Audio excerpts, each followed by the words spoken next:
Welcome back to a lifetime of Mafia tales. Today we continue our new series named Mafia Row. Sal went to Lewisburg prison in 1974. While he was in prison, he met all kinds of different mobsters from different types of crime families. In today's video, we discuss Sal going to prison and meeting Alphonse Allie Persico, who was the brother of Carmine Persico, the boss of the Colombo crime family.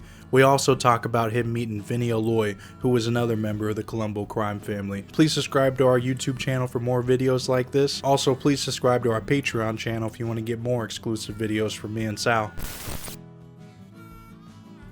Good morning, Sal. We got another good topic to talk about today. How you doing this morning? Good. It's good here in Arizona. You know, it's a little chilly, but they're warm days and it's pretty calm here. Good.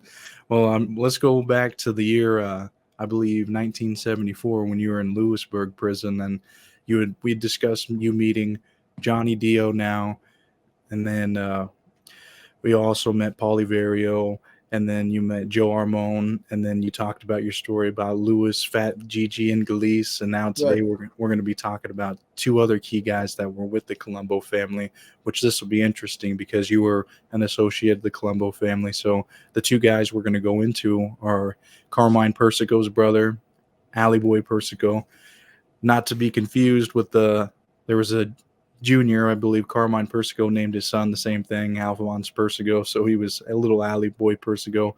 And then the next one we're going to be talking about is Vinny Aloi. Right. And these guys were both acting bosses in the Colombo family at one time, but they were also at one time in prison with you in 1974 in that Lewisburg. So if you want to take us back today and tell us what your first encounter was with both of these guys and how it went. Let's hear it. Well, you know, the previous year in 73, Cataldo took me to the acting boss. He was, after Colombo got shot, this Joe Brancato was the acting boss, and I always bring him an envelope with like $500 in there. It was interesting, you know, it's sort of like you bring the envelope and you give it to someone. They don't even talk about what's in the envelope, why you're giving it. It's just a token of respect. So they knew that I was connected to Brancato, even though a lot of the guys, you know, like Persicos and all that, they, you know, always battling for who was going to be really the boss. And Brancato for maybe a couple of years was the acting boss after Colombo had got shot. So after I became one of the guys inside that group by giving the priest money, you know, I was accepted in that group, and Cataldo had sent word in, you know, hey, you know, Polisi, your boss is okay. And by that time, I had developed this little friendship with Angelo. So I looked like I was on the inside with everybody. I did meet Allie Boy and knew who he was. I didn't have a lot of conversation with him. He was sort of a loner, Allie Boy Persico. And then, because I was there the summer of 1974. And then I did meet Vinny Aloi. He was a pretty open guy, had a nice personality. He was into playing handball out on the handball courts. So I got to meet those guys. I didn't know a lot about them. I really knew very little about them because in those days you didn't talk about the structure of mob guys. But they were friendly, and you know I was accepted in there. That's the way it was. I mean, I knew they were deeply involved because you know you didn't have a way of looking up the history of who's Vinny Aloi. I mean, he had a brother, he had a father. They were all Buster Aloi was popular out in the street, so they had this history, but nobody talked about it. It was always like a whisper here and a whisper there. You know, who their family was. Well, maybe I can add a little background. You know, like you said, you didn't have Google and stuff back in the day or was able to research these guys, but I was. Right. But so, you know, just like how you had talked about Allie Persico. You knew him, but he wasn't very talkative. Well, that kind of goes to show that, you know, even that, there's not even a whole lot about the guy as well. But you know, Vinny Aloi, on the other hand, you said he was more talkable and stuff, and I was able to find more on him. But Allie Boy, he was born in 1929 and he died in 1989. So he also became a capo in the Colombo crime family, which is, like I said, he became the acting boss as well. But the way that he got to be that acting boss was that Carmine Persico, his brother, knew that he was going to die in prison. So he knew that he wanted to keep that reputation. He wanted to keep that the family within his own blood family, for the Right. leadership. So Right. he had his brother appointed for a little while, and then he ended up going to prison, like I said with you, and that was when he was demoted from acting boss, and then he appointed someone else, Persico. But the plan was that Allie Boy Persico was going to be the acting boss for a while until Allie Boy Persico Jr., whatever you want to call him, Carmine's son. He was going to be the family boss at the age of 40. And a lot of guys didn't like that, and that's what led into the whole Colombo War #3. But, that was the initial plan, to continue to keep that leadership in that family. Now, with Vinny, his background, he was born in 1933. He's still alive. Right. He's assumed to be retired in Florida, Right. but he became the acting boss as well, the Colombo crime family. He was a part of the Third Colombo War, and he had a brother, like you said, and I believe his brother was Vinny Aloi, and they were both very big figures in that Colombo family. Right. And Vinny's father was a capo regime in the Profaci family, and his name was Benny. Sebastian. They That was called him Benny. Yeah. Buster, yeah, Buster. Yeah. Loy, yeah, and yes, but I mean, Vinny did end up serving 9 years in prison for stock fraud. That's when I believe he was in there with around that time that you were there. And then Vinny was also said to be the godson of Carlo Gambino. So I don't know. I didn't know any of those details back in the day. I mean, I was 29 years old. I had just gotten close to Cataldo after a few years because we started together in '68. And most of what we did in those days was bookmaking. Eventually, I, learned what it took to get involved in the hijacking because Cataldo was involved with that. And of course, like I said, in '73, while I was out my last year before I went to Lewisburg '74, I became, known to the head of the family, which was Joe Pegleg Brancato. And I'd go to his house and we'd sit and talk. I mean, it was interesting. You'd go there, I'd bring this envelope and go there to sort of honor him.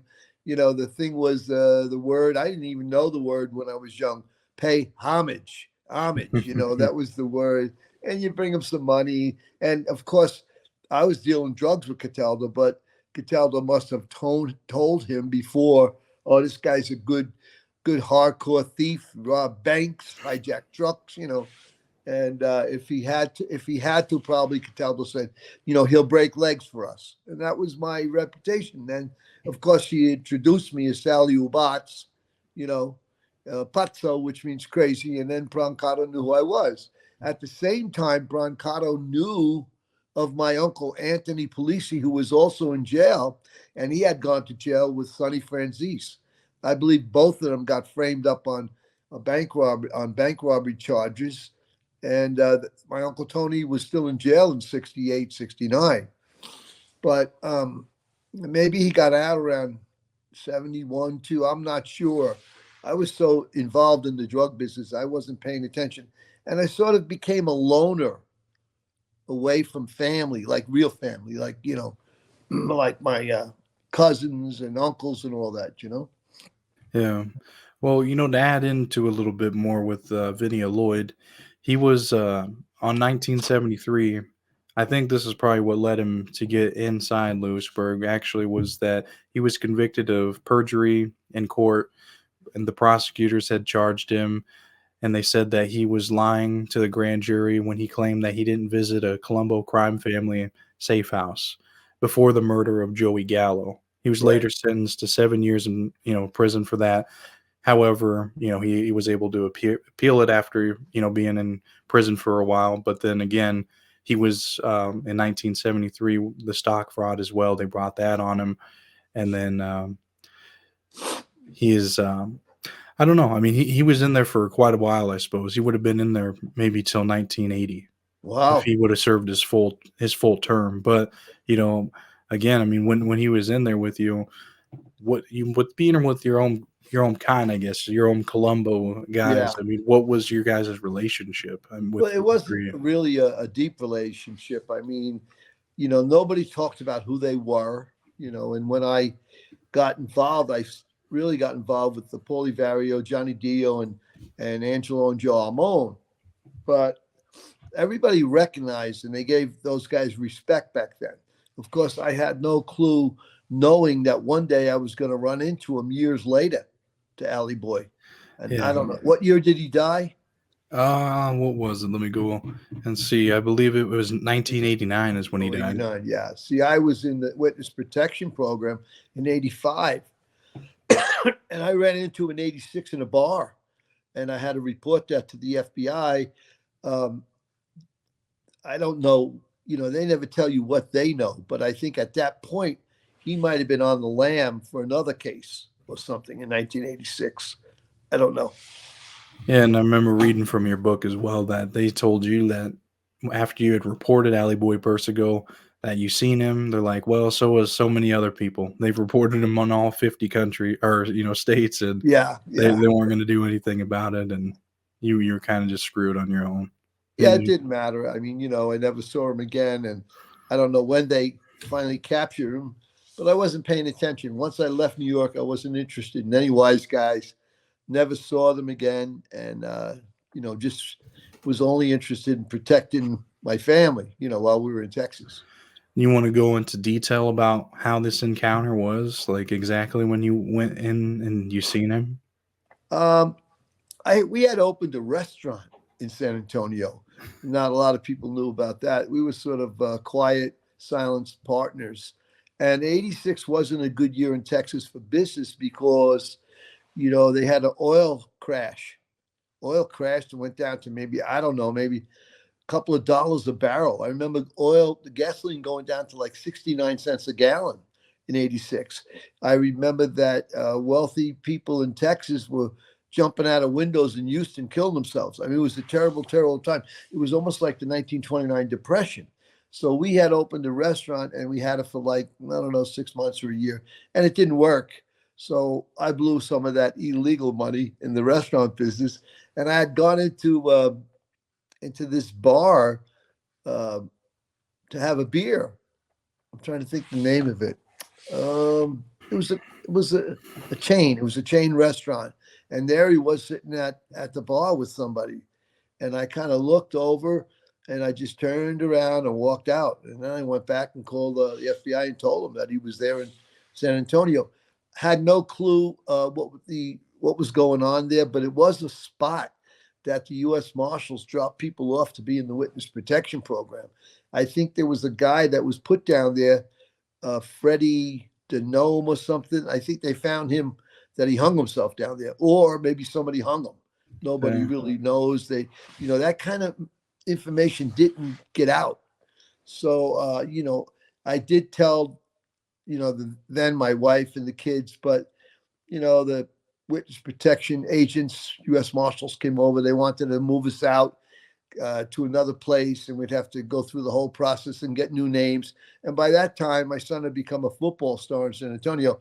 We weren't going to do that. So I blew it off and just, hoped that there was nothing to it. It was just a coincidence. And, that's what happened. But that was my only experience with him, because I never really spoke to him after, I was out of prison, which was, gosh, that was already 12 years earlier.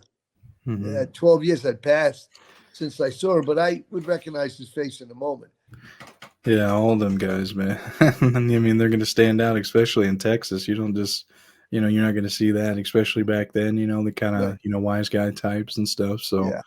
when you seen him and stuff, I'm sure it was a shock. I'm sure you were like, oh, man, here we go. Here we go. Is this something, this ain't good. You know what I mean? But I mean, there was no internet then. There was no.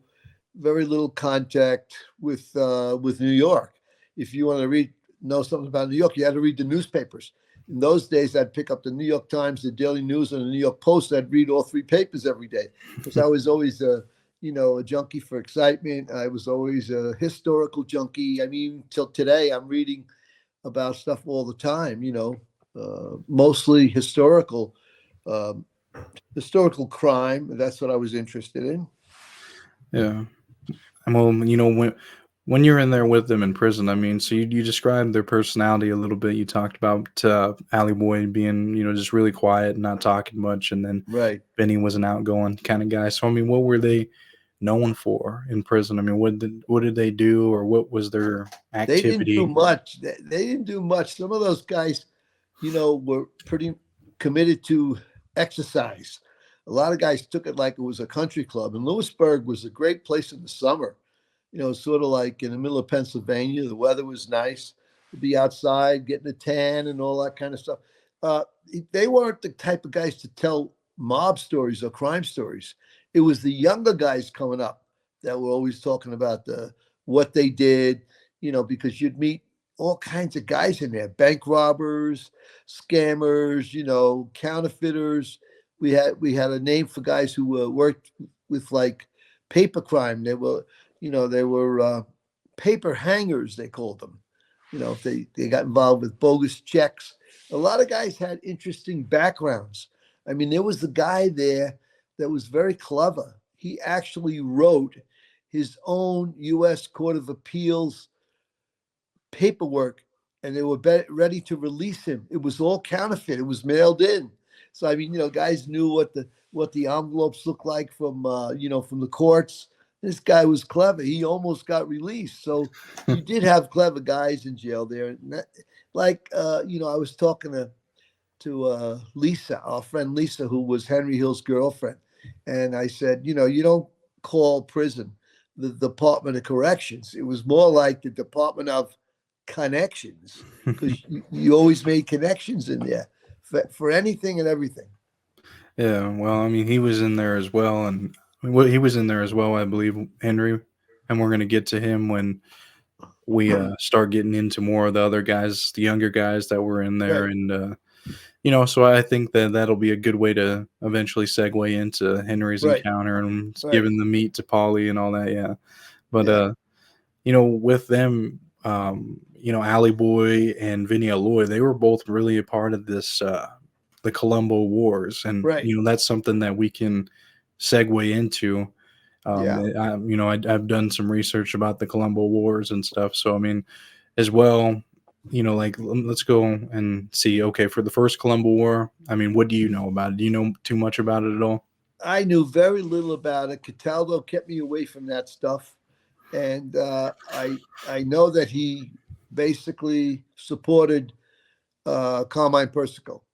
Yeah, I during know the that third he did one. that. Yeah, but he was involved with those guys, earlier, way back in the early '60s. And I told you he had a friend named Freddie No Nos, Hmm. and it was that guy was the partners with this guy Sally D, and I think they were about to try to take over the whole Colombo family. And one day we would go to Dominic's grandmother's house every day after we collected our gambling bets. And across the street from Dominic's grandmother's house, and she didn't even speak English, Freddie No Nos lived. And so I'd see him occasionally and say hello. And one day he disappeared. Him and that Sally D, they just disappeared. They were never seen again. So they were part of the Colombo Wars, and they got killed. They were badass guys. They killed a lot of people. If you read about them, I believe I read that Sally D'Ambrosio, he right? during one of the Colombo Wars, I believe maybe that was the first one, but he had killed a police officer or shot him in the face Right. while choking out Larry Gallo during the Gallo Yeah. Apache War. And so they, like I said, Larry Gallo was in the war, and Persico was called the Snake, and this is how he got his name, was because Persico and a few other guys, I believe, like I said, Sally D'Ambrosio, were there in a bar, and they went up to him and they choked him out. They started strangling him, and then cop came in, and so when the cop came in, they stopped the choking and everything. But then I believe Sally D'Ambrosio, he shot the cop in the face. I don't know if he lived or not, but then he ran out, and that was kind of the end of it. And then They that's had when, a they had a shootout in the street. So let me tell you how significant that incident was. All you have to do is look at The Godfather. They Yeah, they, they they redid reused that storyline in The Godfather in the bar. it. Yeah, I mean they also they also redid something else from the Colombo War. Oh, Joey Gallo when he got murdered in that the restaurant and stuff. And here I'll just go through this Colombo Wars and just kind of explain what happened and why these Yeah, events were going down. So I mean, the first Colombo War was the Joe Profaci versus the Gallo brothers, and Carmine Persico was actually originally aligned with the Gallo brothers. So right, they were upset about Joe Profaci taxing them so high on, wanting so much money from all of their operations that they were doing. So they had to kick up a lot of money. They didn't like it. They thought he was greedy. And then the Gallo crew ended up kidnapping four of the top Profaci, guys. And one of them was Joe Profaci's brother. So they ended up, trying to negotiate some terms and stuff with Joe Profaci, but he wouldn't do it until they released the guys. So they released him, and then Joe Profaci declared war on them. So he wasn't gonna do any right. negotiating with them. So after that, the Gallo crew was very outnumbered during this war, and Carmine Persico ended up switching sides, and he went back to Joe Profaci's, like I said. And then that whole incident played out with Carmine Persico and Sally D'Ambrosio doing the strangling attempt on Larry Gallo. And then after that, the Gallows, they really just kind of went back and forth, taking guys out, with the Profaci family. But there were certain guys that they didn't go after. Say like Sonny Francis is what I read. Like they didn't go after him because he was like a middle guy. I mean, he wasn't trying to be on either side. He was just kind of like, a bystander in the war. I mean, he wanted peace. He tried to negotiate peace, is what I read as well, and that didn't happen. But he tried. But like I said, the guys they just kept going back and forth, killing each other up until the war. It finally ended when Joe Profaci died of cancer, and then Joey Gallo went to prison. So that was the first one. Right. That's kind of a summary of what happened with that. And then the second one, this one was the second war started with Joey Gallo getting out of prison and Joe Colombo being the now head of the family since Right. Profaci was gone. And then Joey Gallo, when he came out of prison, he wanted to be the boss, but that wasn't going to happen. Joe Colombo was already the boss. He tried to have a sit down with him. He offered him $1,000, and just as a show of good faith, I suppose. And Joey Gallo wasn't having it though. He just said, that's an insult. He wants to be the boss. So after Joe Colombo was killed, they really didn't know who did it. Or he wasn't killed, but he was shot, He was shot, yeah, and Yeah. then Gallo was shot in Umberto's bar, which made big news. Yep, and that's that's the one I was going to get into as Yeah. well, was because that was, portrayed in movies, I believe, Killing the Irishman and all that. Right, right. When Joey Gallo was killed, they went in there to that restaurant, or Umberto, how do you say it? Umberto's Clam House. Yeah. Yes. So they went in there when he was eating with his family and stuff, and I believe it may have been his birthday or someone in his family's birthday, and he was in a neighborhood where the Profacis, the guys hung out, the Columbos, whatever you want to call them, that family, and they had ended up calling to get the okay from someone, and they got the okay, and then they ended up taking him out there Right. and just shooting him up, and after that, I mean, the war continued. I mean, it went on and back and forth for a while. A lot of And, shootings and alignments. They were trying to line up with who was who, and Cataldo kept me, kind of insulated from that stuff because we were dealing drugs, and it was always hush hush, the whole drug business thing. In the early '70s, before I went to prison, by the time I got out of prison, that's when I finally did meet Joe Brancata. Well, I did meet him in '73, and then by '75, '76, there was all kinds of changes going on, and I distanced myself away from most of the mob guys. I did associate with, Gotti and his crew. It was after Foxy was killed, but I didn't pay a lot of attention. Well, who was who? I didn't care about. They were killing each other. I mean, there was a famous writer, New York Times writer, Jimmy Breslin. He wrote a book, "The Gang That Couldn't Shoot Straight," and it became a comedy thing. I mean, I don't even know. It might have been on Saturday Night Live. They couldn't even kill each other because there was such a reference and such an exposure about the whole Colombo family. That was the only family that had wars openly Yeah, I over the know, and years. and this is kind of where the reason I was going to tie that Colombo War in that #2 war was because um, the reason why those 4 innocent people were killed was because it was said that they were believed to be Allie Boy Persico in that war, and so they ended up shooting 4 innocent people, and by the 1980s that family was finally stable again, I think, and then Vic Arena became the acting boss, and then his underboss was Vinny Aloi's brother, Benny. Oh, So okay. that's where that all tied in. That's what I was trying to get at. And then of Yeah. course the third Colombo War started. One I can go into detail No, about I just know that. that one of the guys that Gotti's were close with, a guy named Joey Scopo. He Yep. was deeply entrenched with the Colombos as friendships, but he was also with the Gambinos, and his father was Ralphie Scopo, who we knew from the neighborhood. They lived in Ozone Park, right there by the Bergen Hunt and Fish Club. But somehow I read that Scopo had, you know, sympathized with maybe I'm not sure who, and he wound up getting killed sitting in his car. And he was a real tough guy, though. Scopo. He was, I think, best friends with Gene Gotti for Yeah. years and years. Yeah, and that's what I was gonna say. I can add into it because Joey Scopo, he was a Vic Arena loyalist, so that was during the third Colombo War, which Vic Arena he didn't his side lost, and Carmine Persico's ended up winning, but he would he ended up getting killed while he was in his car, and Yeah. and then it was alleged that Teddy Persico was the one that ordered the hit, and so then the Carmine Persico faction ended up killing him, and then Joey Scopo was the last murder of that war. Yeah, and he only lived like maybe 3 blocks from the Bergen, Yeah, I and mean, so his father was involved with unions, and they were both in different families. and That's the way that worked. yeah, and from what I read was that he was with Gotti as an associate, but then Right, his father Ralph wanted him in the Colombo family because he was a made guy, and then he right. became a capo, and then after he became a capo, Ralph went to prison, and he went to Lewisburg, and he died there, and then after that, Joey Scopo took over, and he became the capo of his dad's crew, and Oh, I didn't know he actually got made with the Columbos.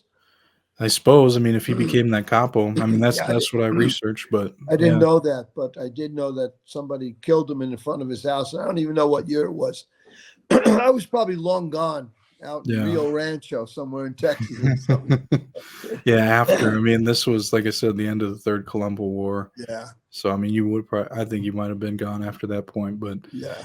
I mean, all these guys had their key point, Alley Boy being and Vinny Aloi, and that's why I wanted to bring up these because it kind of ties into I mean, the events that happened during these wars and stuff. And I don't know. I mean, I thought it would be interesting to bring those up, but I mean, you were in prison with these guys that were, out on the streets, some serious Yeah, stuff. they didn't make a big deal out of their status in prison. They really didn't. I mean, you kind of knew from the way they were treated, they got a lot of respect, and the interaction between the Paulie Vario, Johnny Dio, Joe Armone, they were all made guys. And because the other 2 guys were made guys, I don't think there was that many more made guys in Lewisburg. There was the guy that was an acting Colombo guy for a while that I had met in prison. His name was Tommy DeBella. I think there might have been something written about him.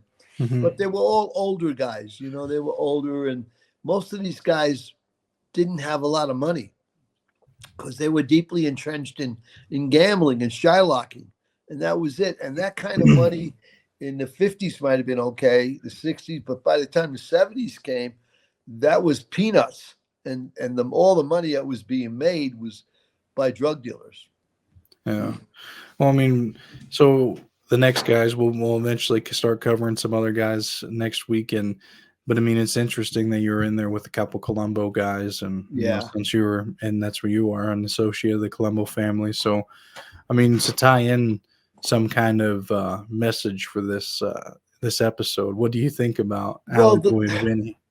I don't think the loyalty was it wasn't stable, the friendships and all, because they're always killing each other. I think there was more loyalty in the Gambinos and maybe the Lucchese's. The Bananos, I hung out with a few guys. They were with the Banano crew. But it seemed that the Gambinos had more loyalty until John Gotti started stepping up. And then everybody realized, well, there wasn't much loyalty there, once they started killing each other. It was a lot of greed, a lot of jealousy. So, I mean, I really backed away. I was backed away in the early 70s with Cataldo because we were dealing drugs secretly.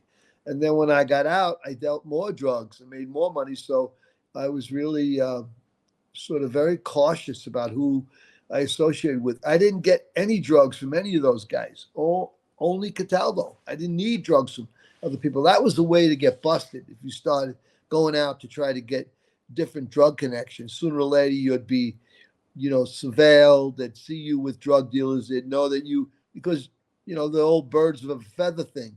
You hung out with drug dealers. Everybody thought, well, you're dealing drugs. So I didn't make it known that I was interested in meeting guys that were, higher up in the drug business. I didn't do that. So essentially, I mean, the message is like, this mafia life, there's no loyalty. I mean, obviously this Colombo family, they had 3 huge internal wars, and there was so much treachery that was going on. Right. Just very dangerous to be, involved with the Colombo guys. Pretty dangerous, and you had guys going in and out of jail. I mean, then you had on the other side of the, in Brooklyn, you had that Scarpa guy, the Grim Reaper. I mean, this guy was an undercover informant for 20, 30 years for the feds. So he was getting away with that. Nobody really knew what he was doing, just killing a lot of people. And he was dangerous to be around. But, the territory was so big. New York City is so big when it comes to the mob. Everybody had a little piece of the rock in each place. But you had to pick and choose who you were going to be associated with. Yeah, and a lot of it's over money and power. Right. That's what all these wars were about. You couldn't trust a lot of guys because the killing became random in the 70s. That's when it all changed. Used to be it had to go to a capo and get permission to kill somebody. That went out the window with the proliferation of the drugs. Yeah, it really did. Yeah. Well, I mean, with knowing the knowledge now, what would you with this episode in particular, with this Colombo episode, what would you tell your younger self about this you'd life? have to hang out with somebody and really trust them before you got deeply involved in crime, because you couldn't trust the guys in and around the Colombo families. There was always some jockeying for position and who was going to be loyal to who, when in fact there was no loyalty. I mean, I don't think it was ever there. Maybe in the 20s or the 30s, but there was always a fight for a piece of the pie. Yeah. So, I mean, you tell your younger self to stay the hell away from this. Oh, yeah. I think, the Gambinos had more loyalty. They had a strong structure. It was very stable until Gotti upset the whole structure of the Gambino family. After Carlo Gambino died, Castellano was in control, but Gotti wasn't having that, because they didn't like him, they didn't trust him, and they didn't respect him because he was like a Wall Street criminal. He wasn't out in the street doing things that the other tough guys were doing. Just a chain of events that indicated that it was hard to trust any family.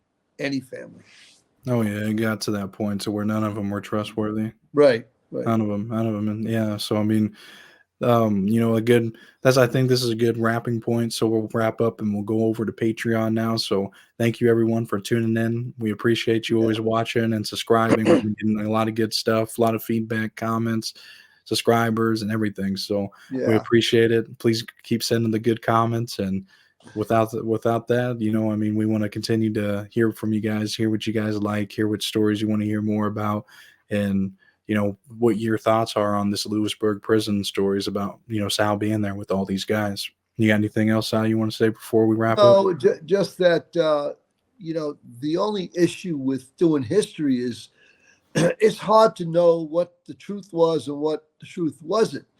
I mean, the New York Times writer Selman Robb, he wrote this huge book. It's like an encyclopedia. And he obviously was taking notes and doing research for like 20, 30 years before he published that book. And there's a lot of good detail there because he got information from the police department. And over the years, even the law enforcement information might not have been that accurate. I mean, if you think about, the Mafia cops, they were giving information to the police department, yet it wasn't all true. So what do you believe? I mean, it's sort of like politics, Yeah.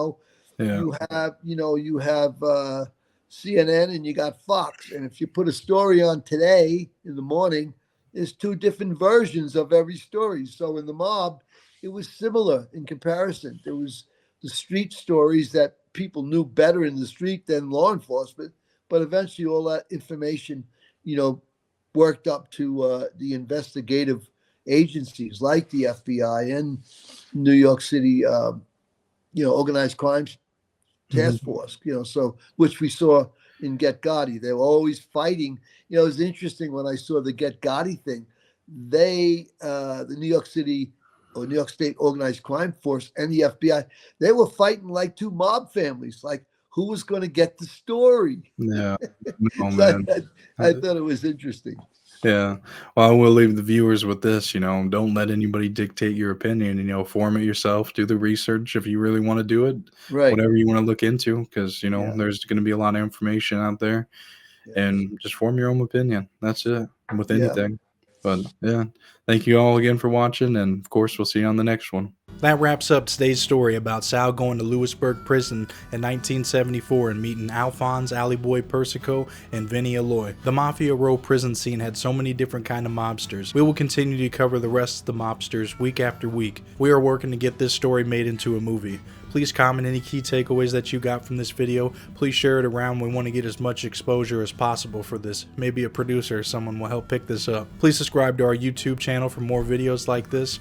Also, please be sure to subscribe to our Patreon channel if you want to continue to get more exclusive videos from Sal and I. At the end of this video, a playlist will pop up of all of our other interviews we've done in the past. And if you like these type of videos that Sal and I do, you may like my other show called Invest in Yourself Podcast. It's attached to this same YouTube channel. On my channel, I cover a lot of good Mafia content, and I also cover good redemption stories. Please check it out. If you would like to support our podcast, we got a few items that you can purchase. All of these items can be found in the video description below. The first one is Sal's book, The Sinatra Club. You can get this personally autographed by Sal. The next one in our hottest seller is the 1972 Sinatra Club playing cards. Back in Sal's Mafia days, he opened up his own social club named the Sinatra Club. Many mobsters would come to this club, even when there were all-out wars going on between different families. They would come to the Sinatra Club and play cards. Some of the mobsters that played with these cards were John Gotti, Dominic Cataldo, Tommy DeSimone, Foxy, Jimmy Burke, Willie Boy Johnson, Tony Roach, Henry Hill, Joe DeFede, Danny Fatico, Gene Gotti, Peter Gotti, Joey Scopo, and many more. We're selling each one of these cards for $10 a piece. These cards are limited, we only got 1,000 of them. The next item is an autographed picture of Sal from his Mafia days. Another item is the Dinner with the Mobster card. You can get this autographed as well. This was an event that Sal had hosted in the past. We also got the Ubot's production ticket from an event that Sal had hosted. This is also autographed. The last item we got to offer is Sal's book, The Sins of the Father. Again, you can find all these items in the video description below. Thank you again for watching, and of course, we'll see you on the next one.